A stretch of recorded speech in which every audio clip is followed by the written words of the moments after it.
بسم اللہ الرحمن الرحیم۔ السلام علیکم۔ یہ آپ کا اپنا ڈیجیٹل پلیٹ فارم ہے، میں طارق متین ہوں۔ واللہ خیر الماکرین، اللہ سب سے بہتر تدبیر فرمانے والا ہے، وہی بچائے گا میرے دیس کو بلاؤں سے، جو بارش میں شجر سے گھونسلہ گرنے نہیں دیتا، کیونکہ اس کی تدبیر تمام تدابیر کی امام ہے۔ یہ جو مسلم لیگ نون کی حکومت نے چھٹی کی ہے 28 مئی کے روز، یوم تکبیر کے روز چھٹی کی، اچانک آپ کے سامنے نوید سنا دی ہے۔ یہ کیوں سنائی ہے، یہ ابھی میں تفصیل کے ساتھ آپ کے سامنے رکھ دیتا ہوں۔ اس چھٹی کے پیچھے ان کی نیت کیا ہے، ابھی میں آپ کو تمام حوالوں کے ساتھ بتا دیتا ہوں۔ اس کے علاوہ اس حکومت نے 2 چالیں اور چلی ہیں۔ قائم مقام صدر یوسف رضا گیلانی کے ساتھ مل کر ان لوگوں نے 2 چالیں اور چلی ہیں، ان دونوں چالوں کی بھی بات کرتے ہیں۔ اور رانا ثناء اللہ نے مان لیا ہے کہ جو کر رہا ہے نواز شریف کر رہا ہے، یہ بھی ابھی آپ کے سامنے تفصیل کے ساتھ رکھ دیتے ہیں۔ سب سے پہلے بات کرتے ہیں اس چھٹی کی۔ 28 مئی یوم تکبیر کے حوالے سے چھٹی کی حکومت نے اعلان کیا کہ اس دن جب پاکستان کا دفاع ناقابل تسخیر ہو گیا، نواز شریف کی حکومت نے ایٹمی دھماکے کر دیے تھے پاکستان میں، اور چاغی کے پہاڑوں کا رنگ بدل گیا، پاکستان کی قسمت بدل گئی، نہ جانے کیا کچھ بدل گیا۔ بہترین بات ہے، اچھی بات ہے۔ تو پاکستان ایٹمی طاقت بن گیا، سرکاری چھٹی ہوگی۔ اب یہ اعلان ہوتے ہی ہمارے سامنے کیا آنا شروع ہوا؟ ہمارے سامنے آنا شروع ہوا سپریم کورٹ آف پاکستان سے ایک اعلان، جس میں لکھا ہوا تھا کہ آل ASCs advocates of supreme court جو ہیں، ان کو یہ مطلع کیا جاتا ہے کہ سپریم کورٹ میں چھٹی ہے۔ پھر تمام ہائی کورٹس سے ہمارے سامنے اعلانات آنا شروع ہوئے کہ چھٹی ہے، سرکاری دفاتر میں چھٹی ہے۔ چھٹی کا اعلان ہر طرف ہو گیا۔ گرمی ہے تو چھٹی لوگوں کو اچھی لگے گی، ٹھیک ہے، لیکن آپ یہ دیکھیے کہ سائفر کیس کی سماعت، اب یہ سائفر کیس چلا جائے گا اگلے ہفتے۔ سائفر کیس میں حکومت اب کیا کر رہی تھی؟ حکومت باضابطہ طور پر مان رہی تھی کہ عمران خان کا جو ٹرائل ہے وہ ٹھیک نہیں ہوا، ریمانڈ بیک کر دیا جائے۔ یعنی یہ لوگ جو عمران خان کو ملک کا غدار بھی قرار دے چکے تھے، یہ لوگ جو عمران خان کو سزا دلوا چکے تھے اور اس سزا پہ تالیاں بجا رہے تھے، وہی لوگ جو کہتے تھے کہ سائفر تو تھا ہی نہیں، پھر وہی لوگ جو کہتے تھے اب بیرونی دنیا میں سائفر کیسے بھیجے گی، وہ لوگ جو ہے پہلے کہہ رہے تھے غدار ہے، پھر کہنے لگے نہیں سائفر کا ٹرائل ٹھیک نہیں ہوا، ریمانڈ بیک کر دیں۔ وکیل صاحب جو ہیں ان کے گھر میں کسی کی علالت ہو گئی، غالباً ان کی والدہ کی، اللہ تعالیٰ شفا دے مکمل طور پر، لیکن وکیل صاحب جو ہیں وہ بھی نہیں آ سکتے۔ یہ سب کچھ شروع ہو گیا ہمارے سامنے۔ اب یہ چلا جائے گا زیادہ سے زیادہ 1 ہفتہ آگے چلا جائے گا، 10 دن آگے چلا جائے گا۔ عمران خان ویسے بھی ابھی جیل میں ہے، لیکن سائفر کیس اڑتا ہوا نظر آ رہا تھا، اس لیے ان لوگوں نے یہ چھٹی کا اعلان کیا۔ اب آپ کہیں گے یہ کیا بات ہوئی، عمران خان کے دیگر مقدمات بھی اس کے بعد آنے والے دنوں میں بھی ان کے حوالے سے بھی چالیں تیار ہیں، لیکن یہ چھٹی کیوں کی گئی ہے؟ کیونکہ یہ پاکستان کی جو اسٹیبلشمنٹ ہے اس نے بھی اور حکومت نے بھی کہا کہ نہیں جی، عمران خان نے پاکستان کے بیرونی دنیا سے تعلقات خراب کر دیے، عمران خان نے یہ استعمال کیا، عمران خان نے یہ چال چلی، عمران خان سیاسی طور پر وغیرہ وغیرہ۔ اب یہ کیس تو بہت زیادہ اہمیت کا حامل ہے، سائفر کیس ان لوگوں کے لیے، تو یہ کیس اڑنے والا ہے، اس لیے یہ آگے چلا جائے گا۔ پھر اس میں مزید کوشش بھی ہو رہی ہے کہ ڈونلڈ لو کی شہادت، اس کے بیان کی شہادت بھی لائی جائے، کچھ اور کیا جائے گا، لیکن بہرحال کیس آگے چلا گیا ہے۔ ابھی ہمارے سامنے یہ کیس آگے چلا گیا ہے۔ کیوں؟ دیکھیے، نواز شریف نے یہ دھماکے کیے تھے، یا ان کی حکومت نے 28 مئی 1998، تو 28 مئی 99 جب آیا نا، تب بھی نواز شریف وزیر اعظم تھا۔ مشرف تو 12 اکتوبر کو آیا تھا 99 میں، تو نواز شریف تھا۔ چھٹی ہوئی نہیں ہوئی؟ پھر جب مشرف کو نکالا، ڈکٹیٹر کو نکال دیا، جمہوری قوتوں نے وطن واپس آ کر NRO لینے کے باوجود نکال دیا ڈکٹیٹر کو، تو پھر پہلی حکومت بنائی۔ نواز شریف صاحب وزیر اعظم نہیں بنے تھے، لیکن مل کر بنائی تھی حکومت۔ کہہ تو سکتے تھے کرو اعلان، ہم جمہوری قوتیں ایک ڈکٹیٹر کے خلاف یوم تکبیر منائیں گے 28 مئی کو، کرو اعلان، نہیں کیا۔ پھر اس کے بعد نواز شریف صاحب وزیر اعظم بن گئے، اور نواز شریف صاحب وزیر اعظم رہے، ان کی حکومت نے 5 سال پورے کیے ان کی جماعت نے۔ تو پھر کیا اس وقت ان لوگوں نے چھٹی کا اعلان کیا تھا؟ نہیں کیا۔ پھر اس کے بعد شہباز شریف صاحب، عمران خان صاحب کی حکومت کا تختہ گرا دیا گیا، 16 مہینے کے لیے آ گئے وزارت عظمیٰ کے منصب پر۔ جو کر رہے تھے نواز شریف صاحب کر رہے تھے، اور یہ لوگ رہنمائی لینے بار بار لندن جاتے تھے، تب اعلان کیا نواز شریف کے لیے، تب اعلان کیا نہیں کیا تھا۔ اب ان لوگوں نے اعلان کر دیا ہے کہ یہ سرکاری چھٹی ہوگی۔ اسٹیبلشمنٹ کی بھی عمران خان سے بڑی بری تھی. جب بہت بری تھی تو نگران حکومت جو ہے وہ آپ دیکھیے کہ وہ آ گئی, یہ لوگ آ گئے. جو ہوا 28 مئی چھٹی نہیں تھی, اب چھٹی ہے. تو اس لیے میں صاف طور پر کہہ رہا ہوں کہ یہ عمران خان کے اس کیس کی وجہ سے کیا گیا, عمران خان کی وجہ سے کیا گیا. یعنی اس قوم کو ضرورت ہے کام کرنے کی. یہ قوم بہت پیچھے ہے.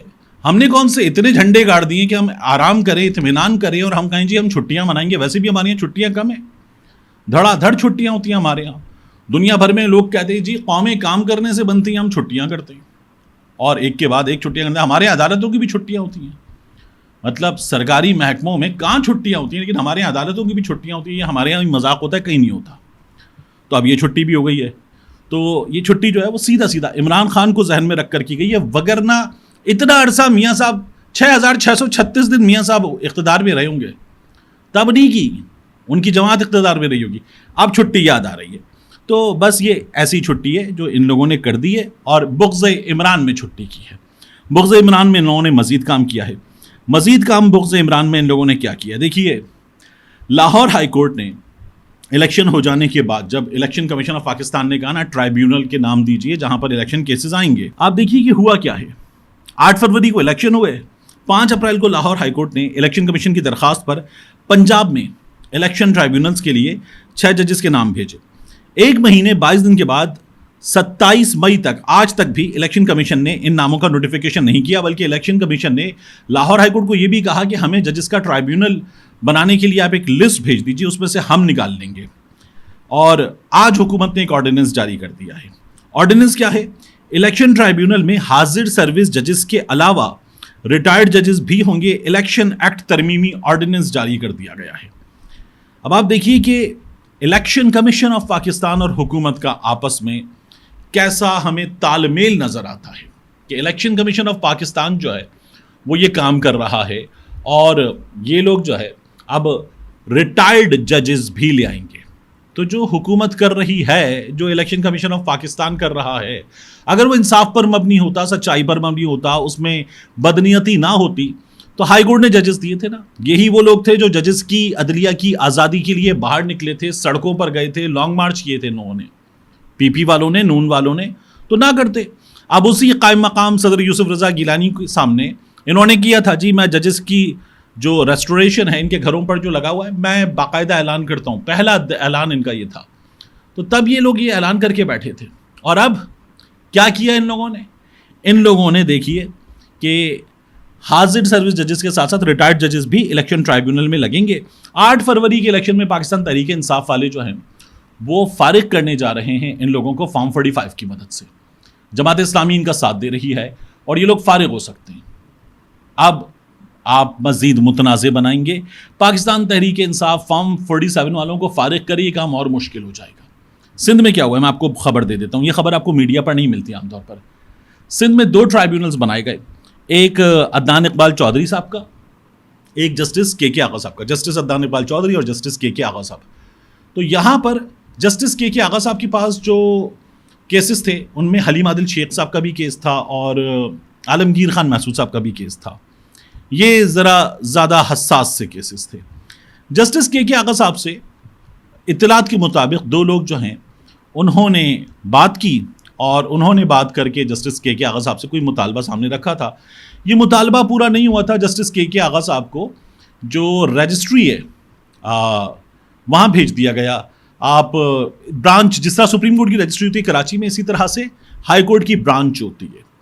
تو وہاں حیدرآباد بھیج دیا گیا جسٹس کے آغا صاحب کو, کریم خان آغا صاحب کو. اب یہ وہاں پر ہیں. تو ہم کیا دیکھ رہے ہیں کہ جسٹس آغا صاحب جن کے پاس یہ کیسز تھے ان کے پاس اب یہ نہیں لگ رہے. حالانکہ ایک ٹرن ہوتا ہے ججز کا جو ان عدالتوں میں جاتے ہیں, اور جو ہمارے سامنے مرکزی عدالت ہے جیسے کراچی میں ہے سندھ ہائی کورٹ, تو وہاں سے جج صاحبان جاتے رہتے ہیں ان عدالتوں میں. جسٹس کے آغا صاحب کا ٹرن نہیں تھا ہائی کورٹ کے رپورٹرز کے مطابق, لیکن ان کو بھیج دیا گیا ہے. اسی طرح سے ایک اور کام کیا گیا. یہ کیا کام ہے کہ نیب اب 40 دن تک جو اس کے ملزم ہیں ان کا ریمانڈ لے سکے گا. یوسف رضا گیلانی صاحب نے اس آرڈیننس پر بھی دستخط کر دیے ہیں. ابھی حال ہی میں عمران خان صاحب اور بشرا بی بی صاحبہ پر نئے کیسز رجسٹر کیے گئے ہیں. تو پہلے 14 دن کا ریمانڈ تھا، اب یہ جو ریمانڈ ہے یہ 40 دن کا ہو سکے گا. تو اگر عمران خان صاحب کی جو نئے مقدمے میں نیب کی تحویل میں جائیں گے ان مقدمات سے فارغ ہو کر بھی، تو بھی عمران خان صاحب لمبے اندر ان مقدمات میں گرفتاری کے بعد پھر انتظار کیجیے. یہ اس کا ایک اور بندوبست کیا گیا ہے. تو یہ حکومت جو ہے بندوبست پہ حکومت بنی ہے اور یہ بندوبست پہ چل رہی ہے. یہی لوگ آرڈیننس پہ کہتے تھے یہ کیسی جمہوریت ہے جس میں آرڈیننس آ رہے ہیں. اب یہ لوگ جو ہیں وہ 2/3 میجورٹی بھی گھسیٹ کے بیٹھ گئے تھے. پھر وہ فارغ ہوئی ہے جب مخصوص نشستوں کا فیصلہ آپ کے سامنے آدھا آ چکا ہے، باقی آنا ہے، معطل تو ہو گیا. تو آپ دیکھیے کہ یہ بندوبستی حکومت ہے، اور بندوبستی حکومت جو ہے وہ زبردستی کی سی حکومت ہے. ان کو اپنا آپ فارغ ہوتا ہوا نظر آ رہا ہے، اس لیے یہ لوگ یہ سب کچھ کر رہے ہیں. آج ایک خطاب کیا رانا ثناء اللہ صاحب نے، اور رانا ثناء اللہ صاحب نے جب پریس کانفرنس سے خطاب کیا تو انہوں نے کہا کہ نواز شریف جو ہے کوئی روٹھے ہوئے نہیں ہیں، نواز شریف بڑے متحرک ہیں، نواز شریف فیصلے کر رہے ہیں. پہلے یہ کہتے تھے کہ نواز شریف کی حکومت نہیں ہے، نواز شریف کو تو اکثریت نہیں ملی. اب یہ لوگ کہہ رہے ہیں کہ نواز شریف بڑے متحرک ہیں، یہ اپنے بیانات بھی بھول جاتے ہیں. تو نواز شریف سارے بنیادی مرکزی فیصلے نواز شریف کر رہے ہیں. اب اگر آپ اس بات کو رانا ثناء اللہ کی درست مان لیتے ہیں کہ سارے بنیادی مرکزی فیصلے نواز شریف کر رہے ہیں، تو پھر محسن نقوی کو وزیر داخلہ بنانے کا فیصلہ نواز شریف کا فیصلہ، جس کے بارے میں یہ لوگ کہتے ہیں نا آنکھیں نہ دکھائیں محسن نقوی ہمیں، یہ نواز شریف کا فیصلہ ہے. اسحاق ڈار کو اپنے سمدھی کو وزیر خارجہ بنانے کا فیصلہ بھی پھر نواز شریف کا فیصلہ ہے. نواز شریف سارے مرکزی فیصلے کر رہے ہیں، بنیادی فیصلے، یہ بھی مانے رانا صاحب. اور پھر اسی اسحاق ڈار کو جب یہ لگا کہ یار وہ وزارت خزانہ نہ ملنے والا مزہ نہیں آیا اسحاق ڈار کو، تو ڈیپٹی وزیر اعظم بنا دو. تو یہ بھی نواز شریف کا فیصلہ ہے، وہ بھی نواز شریف کا فیصلہ ہے کہ وزیر خارجہ بنا دو. پھر اسرائیل مخالف مظاہرے ہوئے ہیں پاکستان میں، ان پر ڈنڈے برسائے گئے ہیں. ڈنڈے برسانے کا یہ فیصلہ بھی نواز شریف کا فیصلہ ہے، جس کے بارے میں فضل الرحمان کی حکومت کے غالباً اجمل قادری نام تھا، اس وقت کے وزیر تھے، انہوں نے بتایا تھا کہ نواز شریف نے وفد بھیجا تھا، نواز شریف نے وفد بھیجا تھا اسرائیل. تو یہ بھی نواز شریف کا فیصلہ ہے. گندم کی قیمت 3900 کرنے کا فیصلہ کسانوں کے لیے، یہ بھی نواز شریف کا فیصلہ. اور گندم نہ خریدنے کا فیصلہ بھی نواز شریف کا فیصلہ. کسانوں کی حالت خراب کرنے کا، ان کی ایسی کی تیسی کرنے کا فیصلہ بھی نواز شریف کا فیصلہ. ضمنی انتخابات میں بھی انٹرنیٹ بند ہوا، ضمنی انتخابات میں بھی وہی طاقت کا استعمال ہوا، سب کچھ ہوا، نواز شریف کا فیصلہ. ججز کے خلاف یہ جو تمام لوگوں نے پریس کانفرنسز کی ہیں، یہ بھی نواز شریف کا فیصلہ ہے. یہ جو وزیر خزانہ بنائے گئے محمد اورنگزیب صاحب، یہ بھی نواز شریف کا فیصلہ ہے کہ ان کو سینیٹر بناؤ، انوار اللہ کاکڑ کو سینیٹر بناؤ، اس کے علاوہ فیصل واوڈا کو سینیٹر بناؤ، یہ بھی نواز شریف کا فیصلہ ہے. اور گندم کی دوسرے صوبوں کو جو منتقلی ہے، یہ بھی نواز شریف کا فیصلہ ہے، اس پر پابندی لگانے کا فیصلہ بھی نواز شریف کا فیصلہ. تو اگر سب فیصلے نواز شریف کر رہا ہے تو پھر یہ فیصلے بھی نواز شریف کے ہیں. ان کو بھی مانیں کہ نواز شریف نے کیا یہ فیصلہ. ایسا تو نہیں ہو سکتا، ایسا تو نہیں ہو سکتا کہ آپ کہیں جی جو اچھے فیصلے ہیں وہ نواز شریف کے بنیادی مرکزی اچھے فیصلے، اور باقی فیصلے نواز شریف کے فیصلے نہیں ہیں. ملتے ہیں انشاءاللہ آپ سے اگلی ویڈیو میں.